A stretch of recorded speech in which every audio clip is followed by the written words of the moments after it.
jadi nyantri lah ke Ohio University belajar tentang antropologi dan media.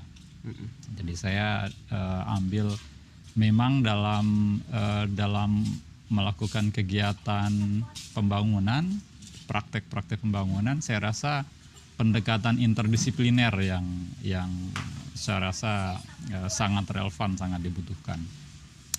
Nah, jadi kembali dari Ohio ya tentu saja kemudian bergelut kembali ke dunia NGO, ya sempat kembali ke Sembalun, kemudian membantu teman-teman di tingkat lokal untuk mengaplikasikan ilmu yang saya peroleh. Bentuknya misalnya ada 2 produk yang waktu itu kami gagas dengan teman-teman Sembalun. Satu namanya video diary, jadi menggunakan media video, ngajarin teman-teman gimana caranya untuk ngambil gambar, untuk mencurahkan gagasan. Jadi video diary pada dasarnya menyediakan kanal buat warga di sana untuk menyuarakan pandangannya, pemikirannya. Jadi bisa juga berangkat dari hal-hal yang sepele, keseharian. Misalnya mereka mancing, entah ada gagasan apa gitu dalam kaitannya dengan refleksi kegiatan mereka sehari-hari. Jadi itu lebih ke... Berarti itu tujuannya adalah bagaimana masyarakat itu terlibat langsung di dalam proses perencanaannya. Kalau yang video diary ini lebih ke mengekspresikan pikiran. Oh, pikiran. Jadi lebih ke pelampiasan gitu. Jadi karena kalau yang saya amati, kita kekurangan ruang publik di mana masyarakat atau pemuda misalnya bisa menuangkan gagasan. Di banyak tempat kalau misalnya ada pertemuan cenderung mereka diabaikan. Ya mendengar tetua-tetua dulu lah, orang-orang yang dianggap senior misalnya. Kalau yang masih muda-muda atau apalagi yang tinggal di pinggiran mungkin tidak punya posisi sosial yang dianggap penting ya buat banyak orang, itu cenderung diabaikan. Oh, berarti video visual yang dimaksudkan itu adalah cara masyarakat berekspresi, mengekspresikan gagasan. Ya, kanalisasi Kanalisasi gagasan dari masyarakat sendiri yang artinya aspirasinya itu tidak tersalurkan karena terpotong oleh adanya ketokohan-ketokohan tadi. Iya, betul. Jadi kita bawa ini media ini siapa saja yang tertarik untuk ngomong tentang hidupnya gitu. Jadi itu produk pertama waktu itu. Selain itu kami juga menggagas video for change, jadi video untuk perubahan. Misalnya ada gagasan apa, ada persoalan apa yang ada di kampung itu yang mereka anggap sebagai masalah yang penting dan mendesak untuk disikapi. Nah itu kita coba usung gagasan itu. Waktu itu ada sekelompok anak muda yang punya gagasan bertani organik misalnya, untuk melawan penggunaan insektisida, pestisida berlebih yang memang sangat marak di Sembalun. Itu di Sembalun Bung Yazid ketemu sama siapa saja? Jadi banyak teman-teman ada komunitas ya. Jadi waktu itu kita juga sempat membentuk namanya Community Development Center, CDC. Oh, CDC yang sama ini ya, Royal. Ya. Ada Royal dan teman-teman. Berarti inspirasinya sebenarnya dari Bung Yazid juga ya untuk barang-barang. Jadi saya bisa bilang bahwa itu juga dari saya. Jadi itu rembuk barang. Bahkan saya di kepengurusan juga saya menolak untuk ikut. Saya menolak. Nah, jadi itu. Jadi kembali dan mencoba mengimplementasikan apa yang saya sudah dapatkan di bangku kuliah. Nah, kemudian bagaimana prosesnya kemudian bisa masuk di program MCAI dan lalu melanjutkan studi S2 kembali, padahal kan sudah S2 di Ohio University kan produknya adalah S2. Ya. Nah, kalau kita berbicara masalah penghasilan, gaji menjadi fasilitator di program MCAI yang punyanya Bill Clinton kalau nggak salah, punya program Bill Clinton Foundation yang punya program MCAI ini, dananya digaji, fasilitatornya digaji pakai dolar. Saya ingat teman saya Fajar El Zulkarnain, teman dari NTT yang jadi fasilitator di kabupaten ini, dia bagi-bagi duit terus ke teman-teman gitu. Kalau ada diskusi-diskusi udah. Nah saya melihat kalau dari sisi penghasilan kan gede. Makmur Jadi makmur lah kalau jadi fasilitat di program MCA ini. Tetapi kenapa justru memilih studi dibandingkan dengan penghasilan yang begitu besar, makmur, walaupun misalnya di lokasi dampingannya adalah Nusa Tenggara Timur.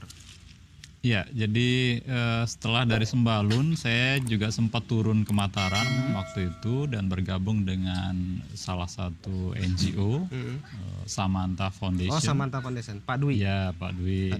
Dan itu kebetulan saya masuk untuk menangani community based forest management. Jadi pengelolaan hutan berbasis masyarakat.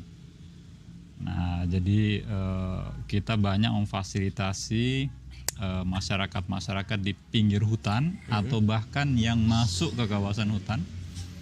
Jadi faktanya dari 40.000 hektar di kawasan Rinjani Barat, misalnya ini salah satu kawasan ya, kawasan hutan, bukan Rinjani Timur. Jadi dari 40.000 hektar kawasan hutannya, lebih 50%-nya, jadi sekitar 21.000 itu diduduki sama masyarakat. Dan sudah mengalami deforestasi. Ya, jadi tentu saja karena sebagian menebang pohon untuk menanam tanaman-tanaman semusim ya, yang bukan komoditi kehutanan gitu, sehingga tentu saja beralih fungsi jadinya kan. Nah, jadi kami memfasilitasi masyarakat yang masuk kawasan hutan secara ilegal. Jadi pemerintah membahasakan mereka ilegal karena masuk tanpa izin tentu saja. Ya. Jadi kami berusaha untuk mencari legalitas, jadi membantu mereka untuk memperoleh legalitas. Instrumen apa yang dipakai? Karena pemerintah menyediakan 3 instrumen kalau mau menguasai hutan, artinya untuk mau mengelola hutan. Yeah. Pertama HKM, yang kedua HTI, yang ketiga apa itu? Ya. Jadi ada skema perhutanan sosial, perhutanan sosial. Ya, sebetulnya ada 4 skema waktu itu skema ya. Yang jadi yang pertama ada HKM tadi seperti yang dijelaskan, kemudian ada HTI, hutan tanaman industri, ada HTR. Oh ya, HTR, tanaman rakyat ya. Kemudian sama kemitraan kehutanan. Kemitraan kehutanan jadi, itu melalui KPH. Iya. Jadi saya salah tadi menyebut 3 jadi 4 ya. Saya lupa HTR-nya tadi ya. Ya, nggak tahu kalau regulasi yang terbaru, bahkan saya dengar juga ada hutan adat misalnya. Meskipun sebetulnya kalau hutan adat itu di luar hutan pemerintah kan, kalau berdasarkan. Tapi agak sulit lah kalau kita berbicara Lombok ini untuk berbicara hutan adat. Mana sih hutan adat gitu? Iya itu hal juga. Nah, jadi waktu itu kami ingin memastikan bahwa masyarakat itu masuk secara legal ke hutan, karena jadi ada payung hukumnya, ada payung regulasinya. Nah, dengan demikian kita juga ada alasan juga, ada instrumen juga untuk melakukan pendampingan. Jadi memfasilitasi masyarakat supaya mereka bisa menduduki kawasan hutan secara legal sekarang ini, kemudian kita dampingi bagaimana memanage lahan itu supaya fungsi hutannya tetap terjaga. Ya, jadi izin ini sebagai instrumen kita untuk masuk melakukan pendampingan. Daripada dibiarkan liar, mereka kuasai, dan tentu saja. Berarti instrumen yang dipakai kemarin itu HKM? Banyak. Selain HKM juga ada kemitraan kehutanan, ada HTR juga. Ada HTR, ya? Iya, di Lombok Tengah itu HTR. Jadi itu. Nah, kaitannya dengan James Cook dan MCAI tadi, jadi sebetulnya berdasarkan pengalaman mendampingi masyarakat untuk mengelola kawasan hutan itu, memang kita mengedepankan istilahnya sustainable development waktu itu ya, prinsip-prinsip sustainable development yang menekankan keseimbangan pada 3 aspek ya. Jadi aspek ekonomi, kemudian aspek sosial dan aspek ekologi atau lingkungan. Jadi ini harus berimbang. Jadi bukan saja manfaat ekonomi, tapi juga kita harapkan bisa berkontribusi untuk menyelesaikan persoalan sosial. Seperti misalnya bisa enggak dia menekan angka kemiskinan misalnya dari hasil hutan. Ya. Kemudian dari lingkungan bisa enggak instrumen ini untuk menekan laju deforestasi misalnya. Supaya tanaman hutan itu tidak hanya berfungsi sebagai untuk menanam tanaman semusim, tetapi pohon juga ada di situ. Ya, betul. Sehingga masih layak disebut hutan. Iya, betul. Nah, sehingga tapi yang saya amati waktu itu kalau secara ekonomi udah kelihatan cukup baik sebetulnya. Jadi contohnya kalau di daerah Santong di KLU sangat populer itu sebutan Haji HKM. Ada karena Abidin tokoh KLU ya, NGO ya. Abidin Tuarita. Ya, teman konsepsi. Yes, itu menunjukkan bahwa secara ekonomi sebetulnya sudah cukup perannya. Tentu saja secara sosial juga dalam konteks tadi pengentasan kemiskinan juga kelihatan gitu hasilnya. Tapi yang jadi persoalan yang saya amati waktu itu dari aspek lingkungannya.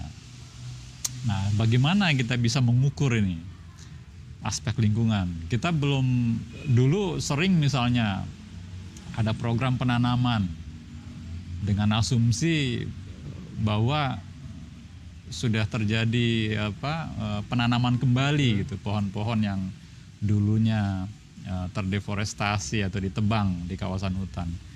Tapi kita nggak punya indikator, kita nggak punya alat ukur. Gimana caranya mengukur itu?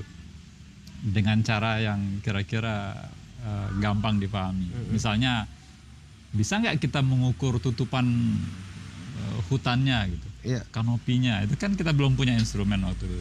Caranya gimana? Nah itulah yang menggunakan PRA nggak bisa? Ya gimana caranya? Jadi mengidentifikasi pohon yang sudah tumbuh. Nah itu yang jadi pertanyaan waktu itu. Sehingga saya mendaftar beasiswa. Jadi belum nih, saya sebelum ikut di MCAI, saya daftar dulu. Daftar dulu. James Cook ya. Untuk beasiswanya. Dulu. Jadi beasiswa yang saya daftar belakangan itu memang berangkat dari kebutuhan.